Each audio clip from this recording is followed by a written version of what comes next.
J'adore ça, j'adore être marquée par des gens. Je vis pas pour moi. Je vis pour les rencontres que je vais faire, je vis pour les découvertes, la nouveauté, apprendre sans cesse. Ça, c'est trop important. Bienvenue à toutes et tous dans le 13e épisode du Bel Âge. Avec Pénélope, on s'est rencontrés grâce à un ami commun. On s'était croisés une fois dans un bar à Lille et tout de suite on a parlé comme si on se connaissait depuis longtemps. Pénélope dégage ça, une confiance immédiate en elle. On sait tout de suite qu'on peut tout lui dire. Et la deuxième fois où on s'est vus, c'est elle qui est venue vers moi en me disant qu'elle aimerait participer au podcast. Quand des personnes viennent vers moi, quand ça vient d'elles ou d'eux, derrière il y a toujours une histoire qui leur tient à cœur. Ça a notamment été le cas pour Steven et la bipolarité, et pour Loreda et le harcèlement scolaire. Quelques jours après, Pénélope m'a envoyé un message pour me partager les sujets qu'elle aimerait évoquer. Et je comprends tout de suite. Sa grande écoute, sa curiosité pour les autres. Je comprends d'où ça vient. Dans ce message, elle m'écrit ceci. Si je devais évoquer quelques sujets, ce serait peut-être ma relation compliquée avec une mère malade, touchée par l'alcoolisme, par conséquent mon refuge dans de grandes amitiés. Ce besoin humain de rencontrer, d'aider, d'amour fois mille, de créer des relations très fortes, d'être à l'écoute et de comprendre ceux qui m'entourent.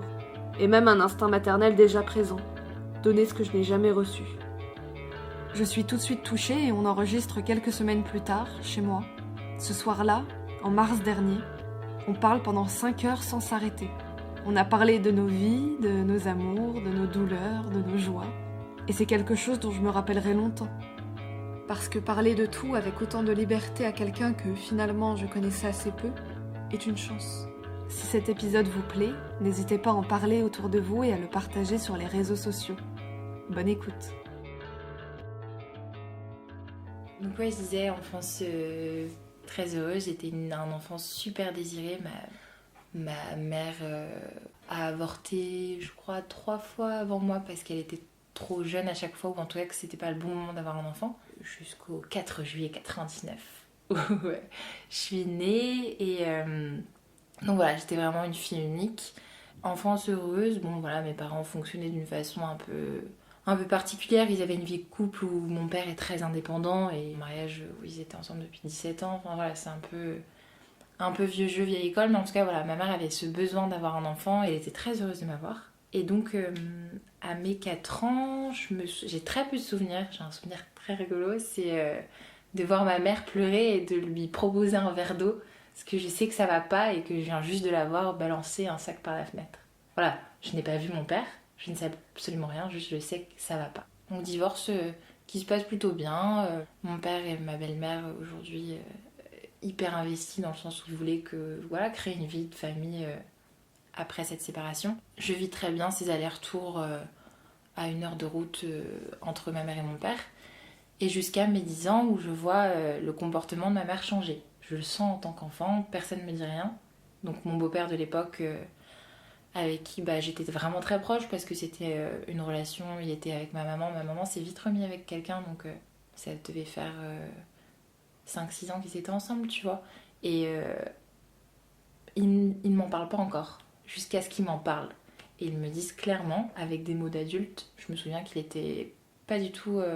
Enfin voilà, il me considérait pas comme une enfant, et il a pas hésité à me dire avec des mots, attention, acceptables, hein, mais à me dire, écoute, voilà, ta maman, elle est malheureuse en ce moment, et elle consomme plus d'alcool qu'elle le devrait. On appelle ça l'alcoolisme.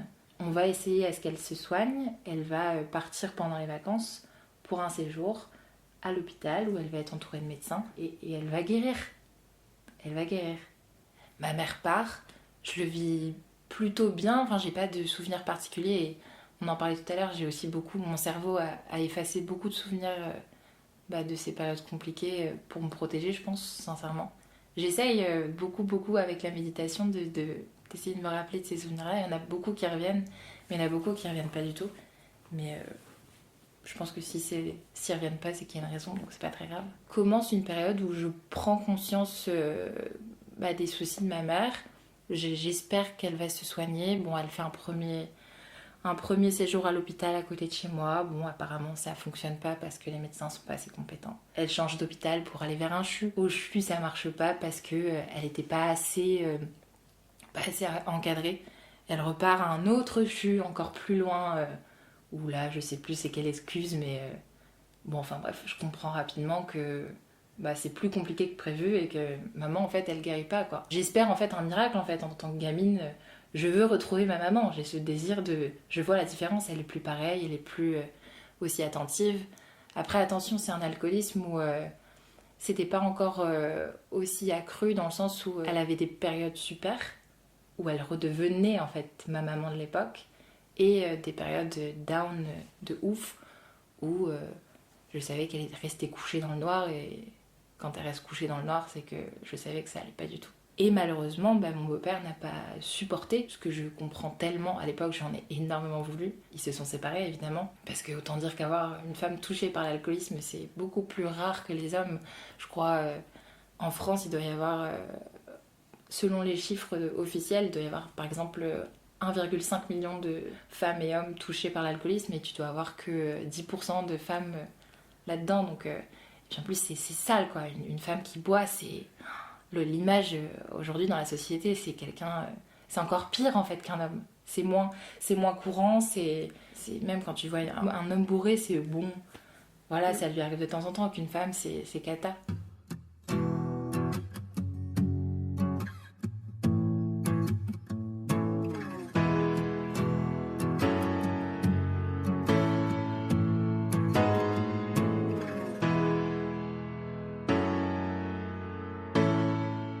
Je me retrouvais avec une mère célibataire du coup, évidemment j'ai oublié de le dire, mais qui dit alcoolisme dit perte d'emploi.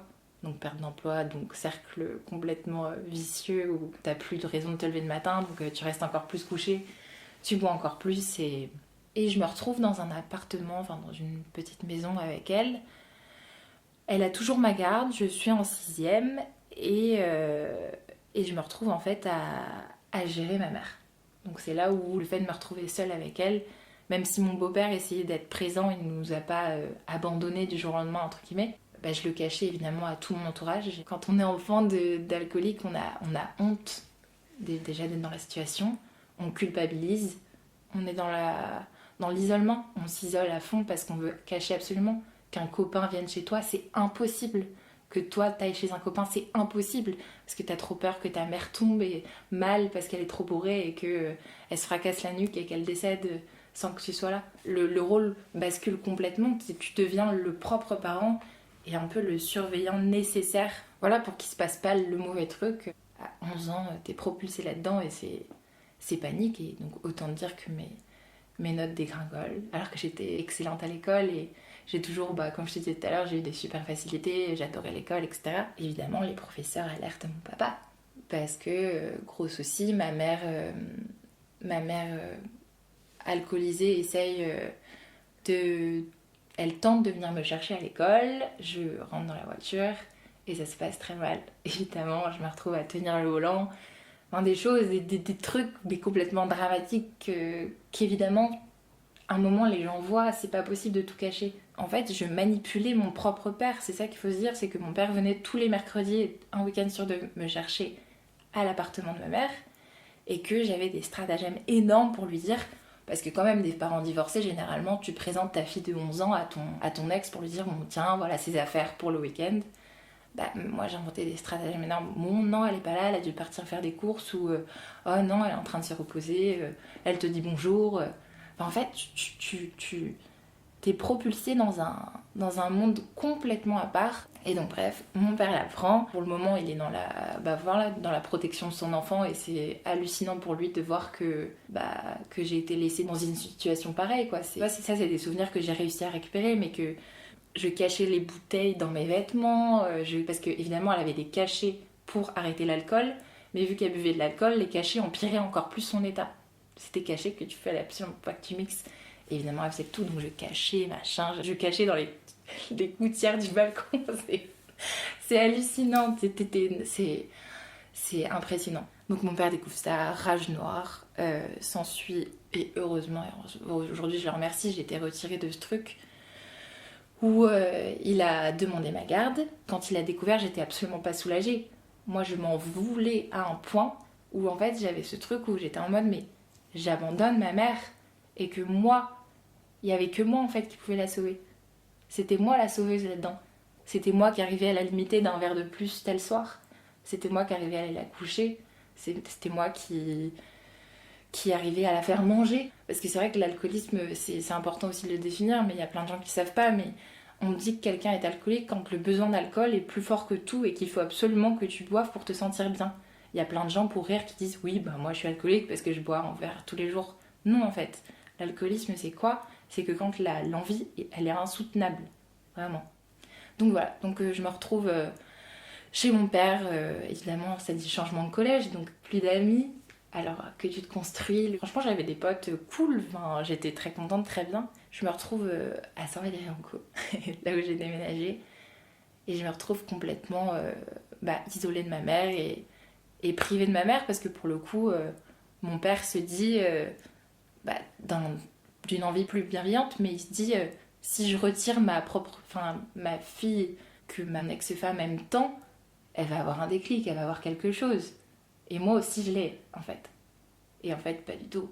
L'alcoolisme il s'est pas du tout arrêté depuis et ça l'est encore aujourd'hui. Et quand j'étais au collège, je me suis intégrée, je me suis fait des amis, etc. Et j'ai accepté cette nouvelle situation et heureusement parce que sinon ce serait vraiment triste parce que vu la vie que j'ai aujourd'hui, l'entourage que j'ai aujourd'hui, j'aurais raté plein de choses.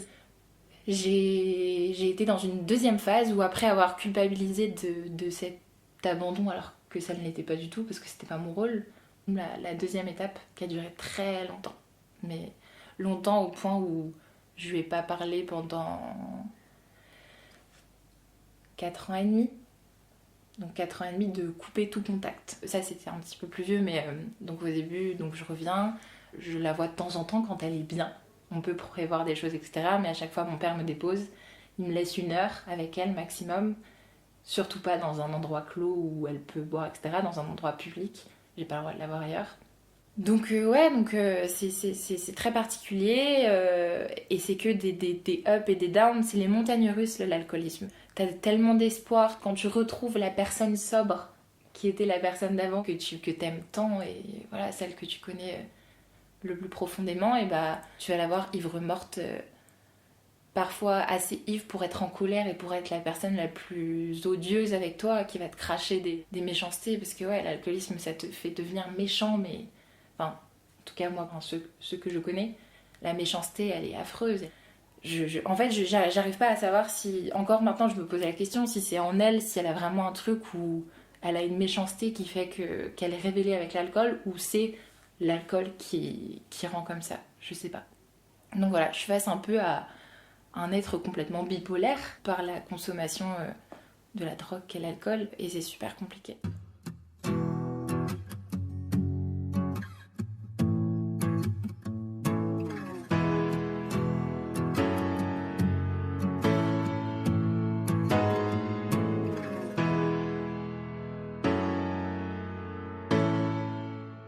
Donc nous voici, je pense, arrivés au lycée. Je pense que c'est là où aussi je me dis qu'il faut que moi j'avance. Je prends conscience qu'il faut pas que je vive à travers elle et à travers ses douleurs et tout l'impact qu'elle a pu avoir sur moi. J'ai envie de m'en détacher complètement. Et c'est pour ça que je décide de plus lui adresser la parole en 4 ans et demi. Donc autant dire que c'est des successions d'appels à mon père complètement désespérés.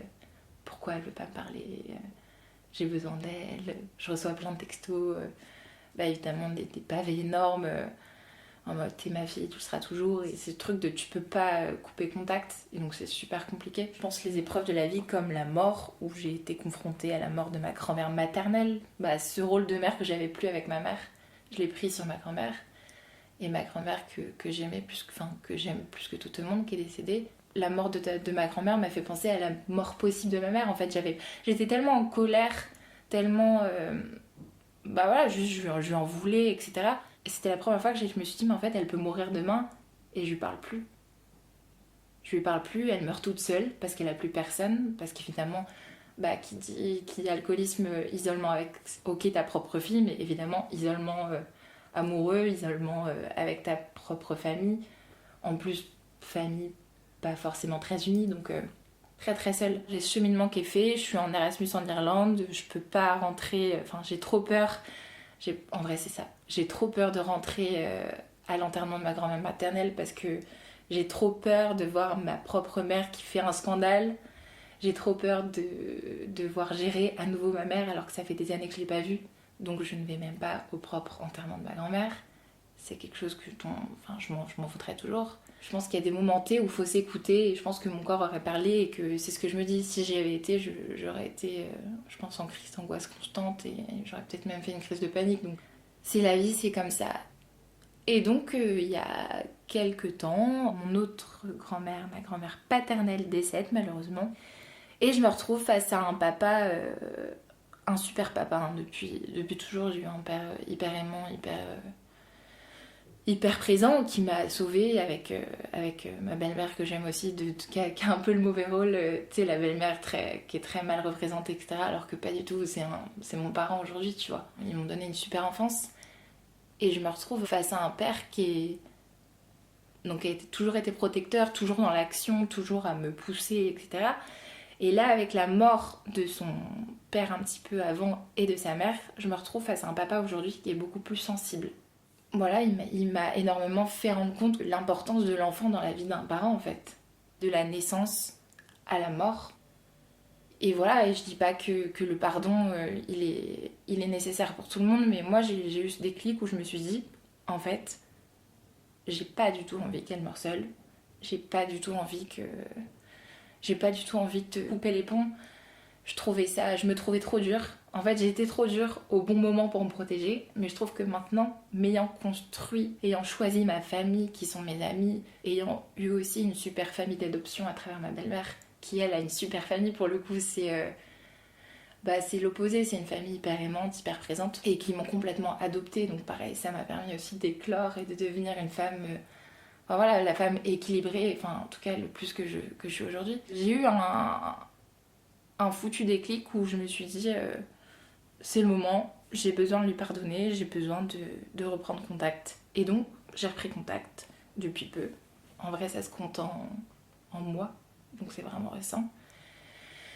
Et pour l'instant ça se passe bien et je touche du bois et j'espère que ça continuera, mais j'ai eu ce besoin de pardonner et j'en suis vraiment très heureuse parce qu'aujourd'hui je sais que en fait je suis au courant de sa vie. Je lui ai bien fait comprendre à travers une grande discussion parce qu'évidemment quand j'ai voulu reprendre contact, il y a eu la fameuse grosse discussion de reprise de contact qui était quand même décisive quoi. Si elle n'avait pas été dans la compréhension, j'aurais abandonné. Là je me serais dit en fait non, t'as raison. Mais là, en fait, pas du tout. Je te le disais, pour moi, dire les choses, c'est hyper important. Mettre des mots sur les mots. Enfin, moi, c'est ce qui a été le plus salvateur. Donc, c'est ce que j'ai fait. Et je lui ai dit, en fait, que c'est pas parce que c'était ma mère que je devais l'aimer. C'est pas parce que t'es en famille avec quelqu'un que t'es obligé de l'aimer. On est tous différents. On a tous des histoires différentes. On a tous des affinités différentes. On a tous des envies différentes. Et c'est pas parce qu'il y a un lien du sang qu'on est obligé d'avoir de l'amour pour quelqu'un. Absolument pas. Évidemment très dur à entendre. Autant dire ça à sa propre mère, autant dire que la réaction elle a été pleurs, tout ce que... Voilà, je m'en excuse pas parce que je le pensais vraiment et je pense que ça nous a mené aujourd'hui, mais je m'excuse d'un autre côté où je sais que aucune mère n'a envie d'entendre ça. Et donc je lui ai dit écoute, j'ai envie de réentamer une relation avec toi aujourd'hui. Petit à petit, piano, on y va tranquille, on fait à mon rythme. Pour une fois, là, c'est moi qui mène. Et garder, tu vois, ce contrôle, c'est ce qui fait aujourd'hui que je vis bien la relation. Il faut que je garde le contrôle, je le sais. Si je perds le contrôle, c'est mort et il faut que je me casse. Et c'est ça dans toute ma vie. Et aujourd'hui, je ne l'ai pas encore revu physiquement. C'est la prochaine étape. Mais je prends mon temps et on échange des appels, des messages.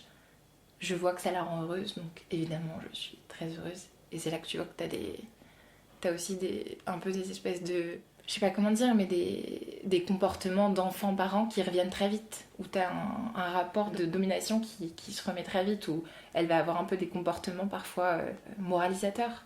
Et c'est là que je le reprends tout de suite. Après encore une fois, je ne sais pas, mais je pense que c'est quelqu'un qui manipule très facilement et qui retourne souvent les problèmes pour se déculpabiliser. Je fais tout pour être vigilante à ça parce que je suis une éponge et que si un jour je l'ai et qu'elle est en pleine alcoolémie ou quoi que ce soit, je vais reprendre ce rôle d'éponge que j'ai dans la vie, dans mes amitiés, etc. Je sais qu'avec elle, il faut absolument pas que je retombe dedans. Je suis très heureuse d'avoir passé cette étape, mais comme tu disais tout à l'heure, et tu vois, je l'avais jamais vu vraiment comme ça. J'y pensais, mais tu as raison. On n'a pas besoin de pardonner pour avancer. Des moments, il y a des choses impardonnables et il n'y a pas d'excuses. Et voilà, et on vit avec. C'est plus ça. Et je pense que c'est plus dur. Moi, j'ai eu la chance de pouvoir pardonner. Effectivement, l'alcoolisme, ça reste une maladie. C'est diagnostiqué. Il y a des études, il y a des vidéos impressionnantes sur à quel point l'alcoolisme, enfin quand un alcoolique boit de l'alcool, tout ce que ça fait dans le cerveau, et c'est là que tu te dis, bah, évidemment, en fait, qu'il en redemande. Ce déclic, cette réalité que j'ai eue en faisant mes propres recherches, parce qu'il faut aussi s'y intéresser d'un côté médecine, ça m'a beaucoup aidé à mener au pardon. Il y a une cause à tout ça. Après, c'est pas parce qu'il y a une cause que tu peux accepter tous les traumas que ça te provoque en tant qu'enfant d'alcoolique. Et ces traumas, ça se répète dans ta vie amoureuse, dans ta vie amicale, dans ta vie professionnelle, où au début tu doutes carrément de toi. Et aussi t'as tellement peur de toi-même être alcoolique. Et après, pareil, je me suis énormément renseignée, t'as au moins 6 fois plus de chances de créer des dépendances. Et tu te dis, ah ouais, on va peut-être faire attention à ce que... On va peut-être pas se bourrer la gueule comme tous les potes tous les week-ends, parce que on a peut-être un peu peur de tomber dans un engrenage. Et pendant longtemps, moi j'ai pas bu, c'était impossible. Je voyais l'alcool, ça me donnait... Voilà. Mais ouais, après voilà, ça fait la personne que je suis aujourd'hui, et je trouvais super important à travers ce podcast, de dire que en tant qu'enfant d'alcoolique, il faut qu'on ait conscience que le pardon c'est pas obligatoire, que ok c'est une maladie, mais qu'il faut pas accepter que ça ait un impact énorme sur sa vie. Il faut se protéger avant tout, et que quand c'est une question de survie, il faut pas hésiter à se casser, quoi. Vraiment. Vraiment, vraiment. Et pour tout. Quitte à couper des relations pendant un temps pour y revenir ou pas, ne pas hésiter. Pendant l'enregistrement, Pénélope m'a fascinée. Sa voix encore émue par son histoire, ses yeux humides. Tout est encore vif chez elle, tout son vécu. Pénélope avait besoin et envie d'en parler. Je le voyais, ça lui tenait à cœur. Elle ne pouvait pas s'arrêter de raconter son histoire et celle de sa mère. Alors, évidemment, vivre tout ça a eu des impacts dans sa vie. Et notamment son besoin d'amitié et de relations très fortes. Elle était très émue en parlant. Et puis, les larmes sont sorties. Et on sent tout le bonheur que ça lui procure de vivre ces amitiés-là. Parce que ça l'a sauvée. Je pense que le fait que j'ai eu ce déséquilibre avec ma mère, j'ai eu envie de tisser des liens très forts. Aussi, j'ai ce truc, je pense, où c'est dans ma personnalité, c'est de vivre les trucs à fond. Je suis dans la vie, je suis tout ou rien. Mes premières relations amicales, c'est soit j'adore les gens, soit je les déteste, et même encore aujourd'hui. C'est pour ça que je te disais tout à l'heure, j'ai coupé court à des relations amicales, parce que je sentais que ça m'apportait pas assez. Et parce que j'avais besoin de beaucoup, en fait. J'étais trop demandeuse au début de beaucoup. Moi, je voulais juste partager, être dans l'amour, et j'ai eu la grande chance de grandir dans un lycée de campagne. On était 500 gamins, et je sais pas pourquoi, je sais pas quel ange nous est tombé dessus, on en parle super souvent, mais j'ai un entourage aujourd'hui qui est incroyable, qui est hyper... je sais pas comment dire. C'est des amitiés, j'ai des gens entiers. J'ai des gens...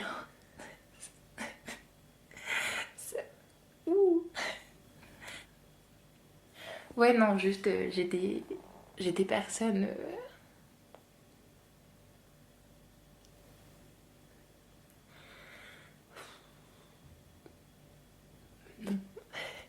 Arrête-toi. on peut faire une pause, hein, si tu veux. Non, mais t'inquiète, en vrai... C'est pas... J'ai des potes, quoi, c'est tout. Ouais, j'en mets tout un truc. Mais ouais, genre juste... C'est la famille que j'ai pas choisie. Et ouais, j'ai trop de chance. Et c'est... c'est des gens à qui je peux parler de tout, de rien, de beaucoup. C'est des personnes où t'es à nu. c'est tout. C'est ce qui guide ma vie en fait. Moi j'adore, ça plaît pas à plein de copains, mais moi je suis la spécialiste des week-ends mis à jour.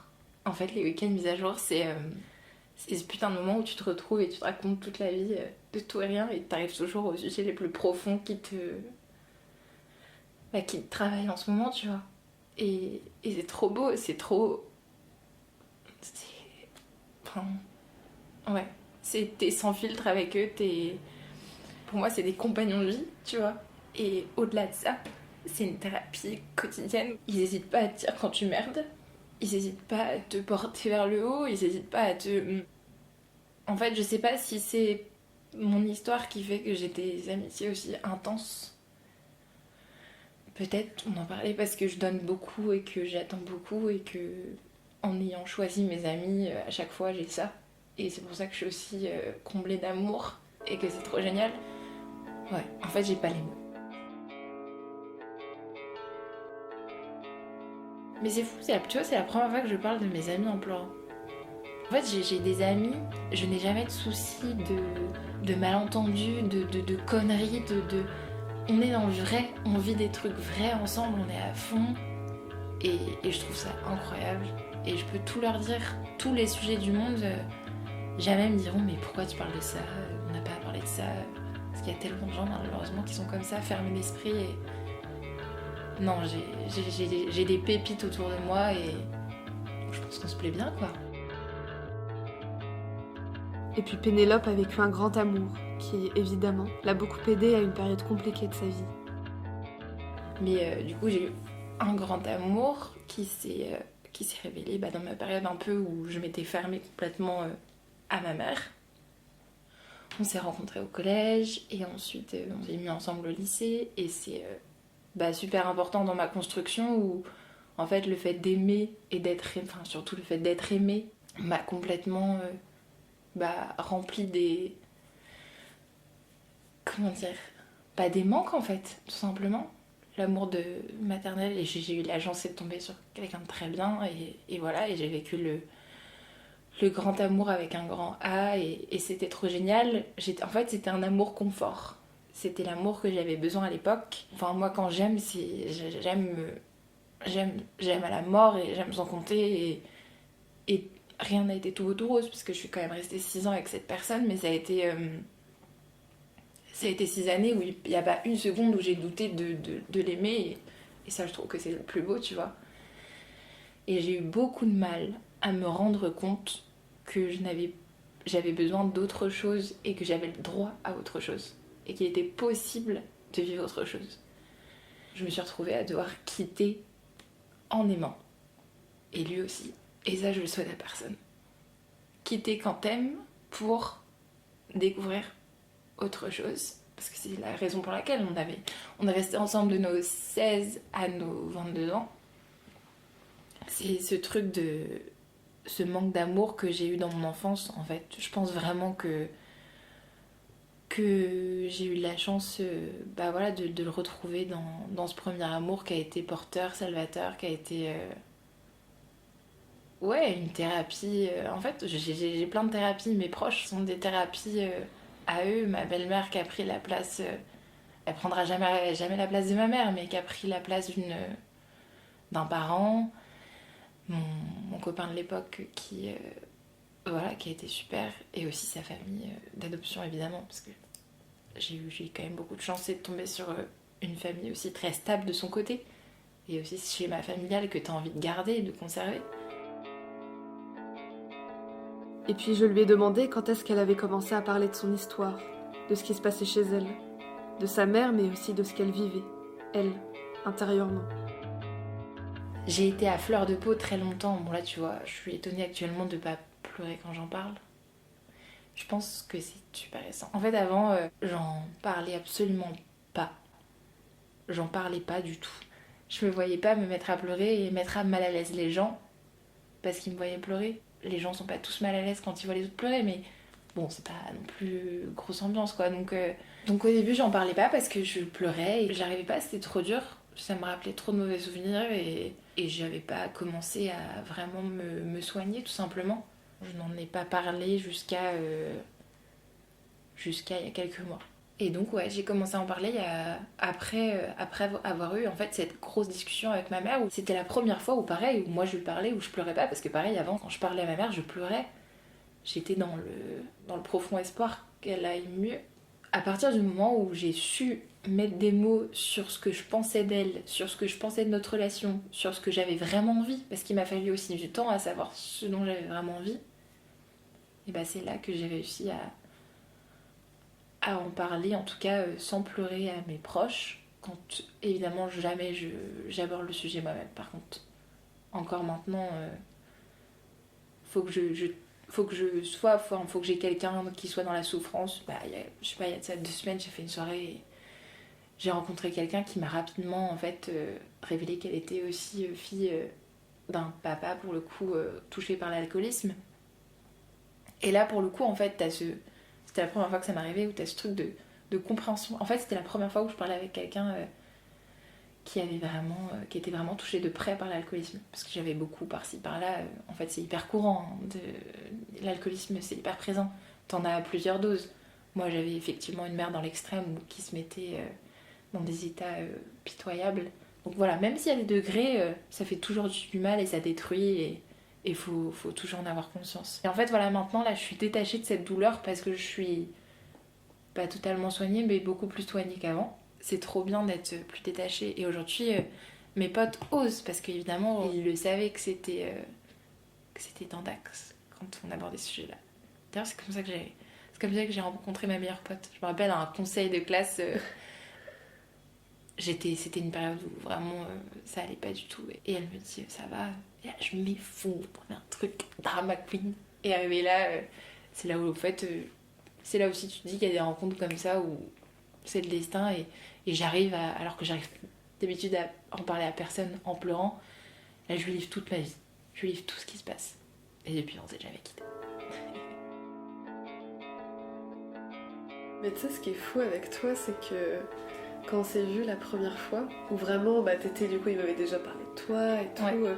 Et en fait c'est un truc où tout de suite quand on te parle et qu'on te voit, je sais pas comment te dire ça, mais c'est tout de suite qu'on peut tout te dire. Et toute la conversation qu'on a eue juste avant, enfin tu vois, j'ai aucun mal à parler de sujets très intimes ou quoi. C'est qu'en fait on a tout de suite confiance. En fait t'es hyper intéressé aux autres, t'écoutes beaucoup. Et c'est vrai que les personnes qui écoutent, en fait je me rends compte que c'est assez rare. Et là encore, bah du coup je t'expliquais que j'avais eu ma pote au téléphone et elle me disait mais Louise c'est fou parce que là encore, elle a parlé plus d'1 heure non-stop sans que je parle. Et encore une fois, ça ne me dérange pas. Et elle me disait, mais c'est fou comme tu écoutes. Et comme c'est rare en fait. Et quand tu m'as écrit le message avec les sujets que tu voulais évoquer ce soir, et quand tu m'as dit que ta mère était alcoolique, en fait, ça m'a fait plein de connexions dans ma tête. Tout se rejoint. Et il y a un truc où ça explique comment tu es maintenant. Et comment, en fait, tout ce que tu as vécu avant, il y a des années, etc., influence ton comportement de maintenant. Mais c'est vrai que moi, c'est la plus belle chose, enfin c'est le plus beau compliment, tu vois, que tu me dis de t'écouter les autres. Moi je trouve ça tellement... C'est tellement important, enfin... On vit pas pour être seul sur Terre, enfin l'être humain est fait pour connecter, pour se connecter. Pour moi il y a des moments de vie où t'as des âmes sœurs de période. On peut pas, pour moi c'est très compliqué de garder une amitié dans le temps. C'est pour ça que pour moi c'est un travail que je fais... quotidiennement, parce que encore une fois je reviens à l'amitié, mais pour moi c'est vraiment les relations, voilà, je les entretiens toujours parce que pour moi on est sans cesse en évolution, et il faut écouter ce qui se passe autour, c'est là où t'apprends le plus. Je pense aussi que le fait d'avoir été dans la surprotection avec ma mère et d'avoir voulu cacher son alcoolisme, ça m'a développé une analyse et une détection de mensonges. Mais si tu savais à quel point je peux détecter le mensonge, c'est mon super pouvoir, c'est ce que je dis toujours. J'ai tellement été face à, comme je te disais, cette manipulation de... Parce que autant dire que les conversations avec quelqu'un d'alcoolisé, ça ne vole pas très haut, quoi. Puis moi, mon obsession, c'était de savoir combien de bouteilles elle avait bu, pour savoir s'il fallait que j'appelle le SAMU pour pas qu'elle ait un lavage d'estomac. Voilà, j'étais en mode... il fallait, pour sa survie à elle, il fallait que je sache la vérité. Et donc t'es tellement dans la détection, dans l'analyse de ses mouvements, de ses yeux, de machin, de pareil, pour savoir où elle cachait les bouteilles, il fallait que je détecte son langage corporel pour pouvoir savoir que, vu qu'elle tourne son buste par là, c'est dans l'armoire là, c'est caché dans mes slips. Truc dingue, tu vois. Mais ça te développe une analyse, et franchement, peut-être que j'étais déjà observatrice et à l'écoute et que je sais pas quoi, mais je suis persuadée que ça m'a démultiplié ça de ouf. C'est persuadé. Mon odorat. J'ai un odorat qui est surdéveloppé. Bon, après là, c'est un peu les bons points. Les bons points des filles alcooliques. J'ai un odorat, je peux te sentir, mais toutes les odeurs que tu veux. Alors, avant tout le monde. Et l'alcool, pareil. L'alcool, par contre, j'ai encore beaucoup de mal, c'est à le sentir. J'ai un vrai problème avec... Enfin, en tout cas, l'alcool, où tu sais, ces trucs où t'as beaucoup bu et ça se sent sur toi. Je sais que quand je rentre de soirée, je supporte pas. La première chose que je fais, c'est aller à la douche, quoi. Donc, ouais, t'as un peu des petits traumas de comportement et je pense des traits de personnalité qui ont complètement été soit pas empirés, mais du bon côté, soit amplifiés, merci, et d'autres plus réduits. Ça a des putains de répercussions. C'est fou en fait à quel point ça a des répercussions sur la personne que tu es, sur ta construction, sur tes amours, plus tard. C'est assez dingue. Pendant cette soirée, on a beaucoup parlé nos vécus avec Pénélope. On a parlé de choses très très intimes. Et puis on a parlé de la douleur. Mais de toute façon, toutes les douleurs qu'on a nous apprennent quoi qu'il arrive, oui. Moi, je pense. Et il y a des choses... moi, je serais pas qui je suis sans avoir vécu tous les trucs que je t'ai racontés avant. Ouais. Je serais pas du tout comme je suis maintenant. Et ça, c'est une certitude. Je crois que j'avais vu un truc, je sais plus où c'était. Mais c'était, oui, il faut arrêter avec le truc de vivre des choses horribles et tout. Et après, on devient forte, faut pas justifier notre force actuelle par la douleur qu'on a vécue avant, en fait. C'est un peu ça ce que voulait dire cette femme. En fait, quand t'es tellement au fond du trou, et bah forcément, quand tu remontes la pente, tu te raccroches à des trucs qui font que tu restes en vie. De ouf. Et ça nous apprend quoi qu'il arrive, moi je pense. Oui. Et ça reste. Et moi je pense que c'est pour ça, faut pas oublier. Faut pas oublier. C'est pour ça que là je suis en pleine volonté grâce à la méditation. Et en vrai ça marche, c'est ça qui est dingue. De remémorer des souvenirs, de les refaire réapparaître. C'est là que tu te dis quand même que le cerveau est incroyable, quoi, de te faire oublier des choses. Parce que la douleur elle est trop forte, elle est trop intense. C'est incroyable. Je pense que c'est ça aussi l'acceptation, c'est se dire que on en est là, ok, on fait le bilan. Parfois, c'est pas parce qu'on a que 22 ans qu'on peut pas faire le bilan. C'est ça aussi que j'ai eu beaucoup de soucis avec mes parents, c'est à me dire t'es qu'une gamine, tu sais pas, et à ne pas me dire la vérité quand il le fallait à l'époque. Bah non, en fait, on est un être à part entière et on l'est très tôt. Les enfants, c'est tellement intelligent, c'est des éponges, c'est des... Faut faire attention aux enfants. Pénélope a grandi très vite, trop vite. Je lui ai donc demandé comment elle avait vécu ça. J'ai pris la place de ma mère, entre guillemets, et les préoccupations de tes amis ne sont pas du tout les tiennes. Enfin, en fait, t'es complètement déconnectée et tu les prends... Enfin, malheureusement, t'as ce regard où tu te dis, mais les gars, vous êtes idiots, quoi. Vous êtes idiots, alors que c'est des sujets normaux de notre âge, quoi. Mais ouais, moi, les garçons, c'est pour ça que les garçons, ça m'a intéressée super tardivement, quoi. J'étais en mode, mais je m'en fous. Moi, je veux qu'une chose, c'est que ma mère, elle arrête de boire, en fait. Donc, foutez-moi la paix. Les filles qui piaillaient, make-up, machin... Je m'en foutais. Ça a été beaucoup aussi, ça s'est beaucoup vu dans les discussions que j'avais avec les amis de mes parents, où ils n'hésitaient pas, les amis de mes parents, ils regardaient à la fin du repas, évidemment pas devant moi, hein, ils disaient mais ta fille, elle a quel âge, quoi. C'est étrange. Cette maturité m'a fait prendre ce rôle de l'amie maman, ce dont j'avais pas forcément envie. et ce qui m'a encore plus empêché de lâcher prise. J'avais ce rôle aux soirées où je prenais soin, où j'étais mature, donc je faisais moins de bêtises évidemment, j'étais moins dans la connerie, dans tester de faire des choses. J'ai pas eu ce truc moi, je trouvais ça idiot. Et donc il y a encore quelques années je disais mais arrêtez de m'appeler comme ça, parce que j'ai eu un peu un déclic en études sup où je me suis dit écoute là à un moment faut que tu lâches prise d'un moment, enfin, fais quelque chose quoi. Essaye de t'éclater, de savoir ce que c'est. Moi, je savais pas ce que c'était de se bourrer la gueule et de plus être maître de soi-même. Parce que je m'en empêchais, tu vois. Et donc ouais. Donc, grandir mature, ça va. C'est que j'étais aussi... j'avais aussi des gens quand même intelligents face à moi. Donc, j'ai réussi à lier des amitiés cool. Mais ça m'a creusé des écarts et ça m'a pas permis de vivre les choses en temps et en heure. Mais je me suis rattrapée en études sup. Ça c'est cool. J'ai grandi plus vite et c'est comme ça. Et avant c'était un gros complexe, mais maintenant ça l'est plus du tout. Et puis j'ai demandé à Pénélope ce qu'elle faisait maintenant, dans sa vie. Et sa réponse est comme un cri du cœur. J'essaye d'être heureuse. Être heureuse c'est mon objectif. J'espère que ce sera celui toute ma vie.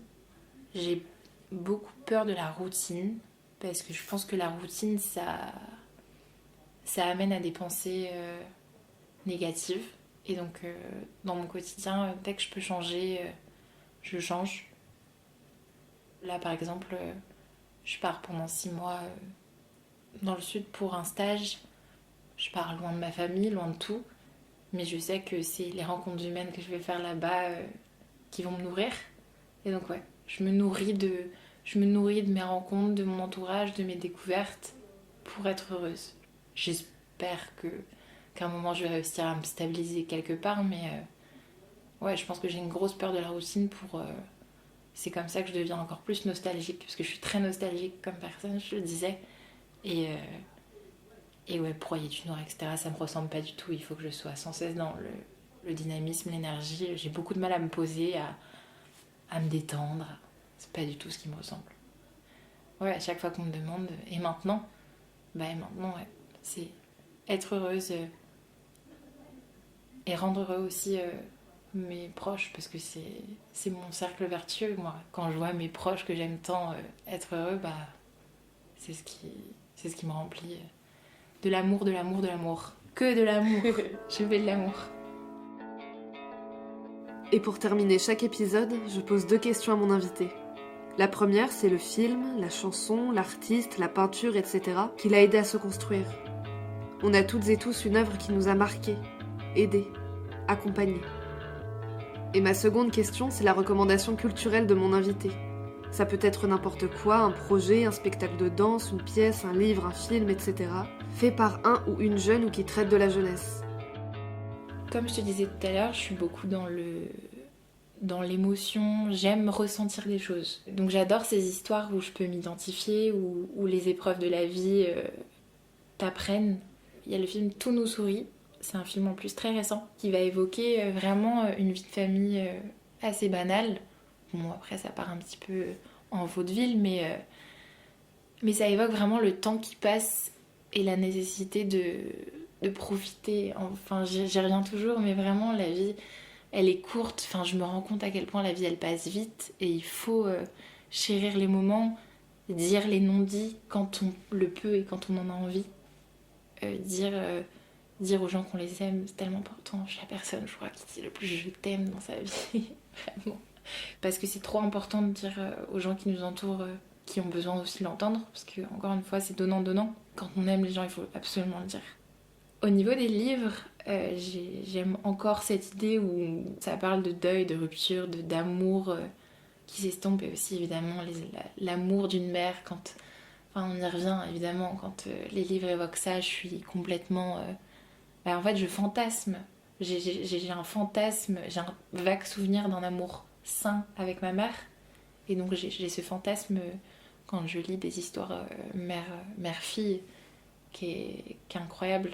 Donc il y a bien une auteure qui est très forte pour ça, c'est Virginie Grimaldi, je sais pas si tu connais, mais avec tous ces tous ces, ces titres qui sont tellement doux en bouche, j'adore, mais par exemple, le parfum du bonheur est plus fort sous la pluie, tu comprendras quand tu seras plus grande, et que ne durent que les moments doux. Enfin voilà, c'est que c'est des bonbons en fait. Ces livres-là, tu les dévores super rapidement parce que t'es pris dans l'histoire et elle a cette capacité à te saisir et encore une fois, on se raccroche au bonheur de la vie et j'adore ça.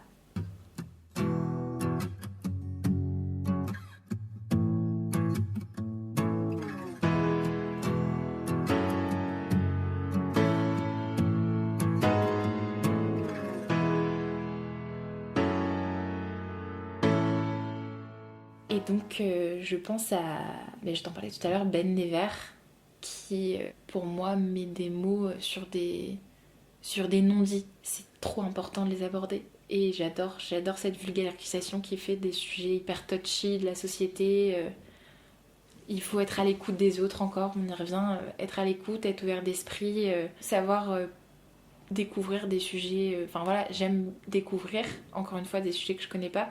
Et aussi peut-être Swan Périssé, mais plus elle est sans filtre. Être sans filtre pour moi c'est avec cette superficialité des réseaux sociaux qui est hyper ancrée. Je me rends compte que c'est super bien d'avoir des gens comme ça, de suivre des gens en fait ouais sans filtre, ancrés dans la réalité, qui n'hésitent pas à dire merde quand il faut et qui n'hésitent pas à dire quand ça ne va pas. J'adore cette nana, je rêverais de prendre un café avec elle, même Ben, j'adorerais. Est-ce qu'on clôture? On clôture. Et ben merci beaucoup. Merci à toi Louise, c'était trop cool, ça fait du bien, ça pose... Même si je te dis que je suis en cours que je pense être proche d'être soignée, ça fait trop du bien de remettre les pendules à l'heure et c'est trop bien. Merci à toi. Merci tellement à Pénélope.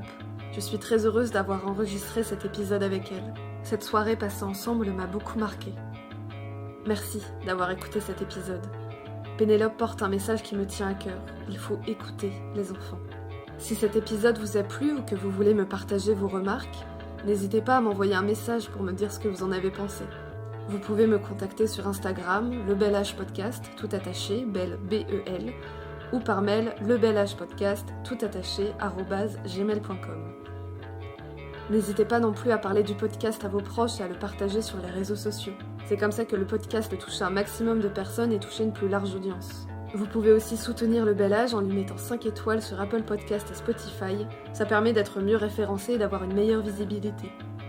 Merci de toujours écouter Le Bel Âge. 1 an après sa création, ça me réjouit toujours autant.